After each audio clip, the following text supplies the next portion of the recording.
मैंने सरकार के अफसरों को 2 सूचनाएं दी हैं, जिस बात को आप प्रचारित कर सकते हैं। कुछ व्यापारियों को लगता है कि भाई अभी हम डिजिटल चले जाएंगे और हमारा टर्नओवर बढ़ जाएगा। पहले तो हमारा टर्नओवर कैश था तो हम लिखते नहीं थे, अब डिजिटल जाएंगे। अभी तो हम सब लाइन पे आना चाहते हैं, मोदी जी के साथ चलना चाहते हैं, लेकिन अगर उसके हिसाब से आप पुराना निकालोगे कि भाई तुम्हारा दिसंबर में डिजिटल में 2 लाख था, इसका मतलब कि तुम्हारा जुलाई अगस्त में भी 2 लाख होगा, तब तो तुमने 20,000 लिखाया था, चलो पुराना भी निकालो। मैंने सरकार के सभी अधिकारियों से कह दिया है, पुराना कोई पोस्टमार्टम नहीं करना है, वरना आप किसी को भी मुख्य धारा में ला ही नहीं पाओगे,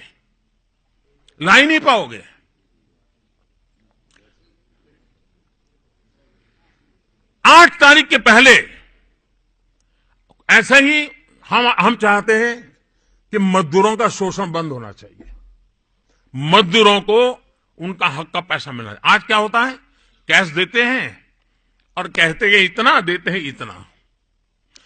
क्यों ऐसा करते हैं? कुछ मानो पूरा भी देते हैं, लेकिन उनको लगता है कि ये लेबर एक्ट में आ जाएंगे, इसलिए वो रिकॉर्ड नहीं रखता है।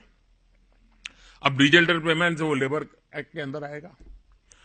उसके लिए भी कुछ लोगों का कहना है कि साहब ये पुराना न खुले। मैं लेबर मिनिस्ट्री से भी कहा है कि 8 नवंबर के पहले, अब आप कहोगे भाई तुम्हारे यहां तो 100 एम्प्लॉई हैं, तुम डिजिटली 100 को देते हो, पहले तो तुम 10 ही बताते थे, अब पुराना भी निकालो, 6 साल का निकालो। ये अफसरशाही नहीं चलेगी। बहुत साफ हूं मैं इससे। मैं इस देश के सामान्य मानवी के लिए ये सरकार जितना सकारात्मक कर सकती है उस करने के पक्ष में हूं, और इसलिए 8 नवंबर के बाद जो भी मुख्य धारा में आना चाहते हैं उनको अवसर मिलना चाहिए, और ये डिजिटल व्यवस्था के कारण ये संभव होगा। और देश का हर व्यक्ति जी ये अफसरशाही का जुल्म सहने को तैयार नहीं है। हम उससे मुक्त कराना चाहते हैं, और एक ऐसी सरकार है जो अफसरशाही से भी सामान्य नागरिक को मुक्त कराने के लिए खुद कदम उठा रही है।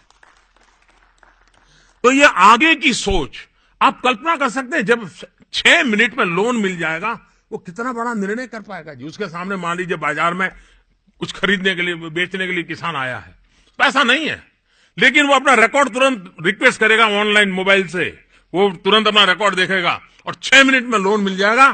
तो किसान जो माल लेकर के आया है वो तुरंत खरीद लेगा, किसान का भी फायदा होगा, व्यापारी को भी काम हो जाएगा, बैंकिंग सिस्टम भी सरल हो जाएगी।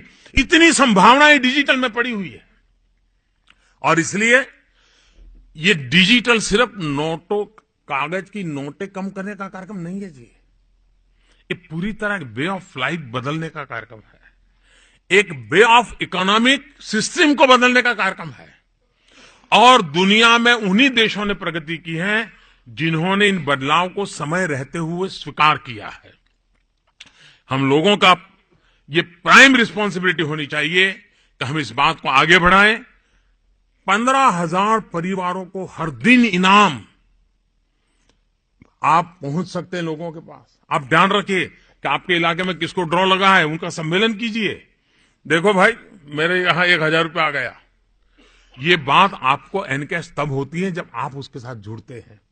बाकी सरकार एक के बाद एक जनहित में कदम उठा रही है, और आपको पता चल गया होगा, हम टुकड़ों में नहीं सोचते हैं, एक पूरा फुल स्केल डिजाइन के साथ सोचते हैं, पत्ता धीरे धीरे खोलते हैं लेकिन पूरे स्केल में सोच करके चल रहे हैं, उसी को आगे बढ़ना है।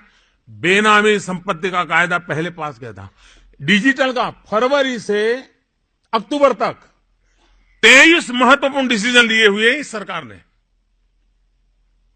डिजिटल प्रमोशन के लिए फरवरी से अक्टूबर तक 23 महत्वपूर्ण डिसीजन लिए हुए हैं, लेकिन अगर हम उसको ध्यान नहीं रखेंगे, हम उसको ऐसे ही कार्यवाही मानेंगे, तो बदलाव नहीं आ सकता है।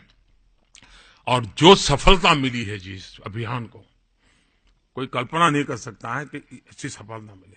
जन समर्थन मिला है, और मैंने पहले दिन कहा है 50 दिन मुश्किल है, मुश्किलें बढ़ती जाएगी, लेकिन 50 दिन के बाद मुश्किलें कम होते होते होते स्थिति नॉर्मल होने में देर नहीं लगेगी। 50 दिन अभी भी मैं कह रहा हूं। वैसे आज रिपोर्ट शुरू हुआ है कि काफी नॉर्मल हुआ है, फिर भी मैं कहता हूं 50 दिन तकलीफ है ही है। 50 दिन के बाद एकदम ऊंचाई तकलीफ पहुंचेगी, फिर धीरे धीरे करके ठीक होगा। ये बात हमको लोगों को बतानी होगी। अच्छा करने का हमारा प्रयास है, होके रहेगा, मेरा विश्वास है। बहुत बहुत धन्यवाद।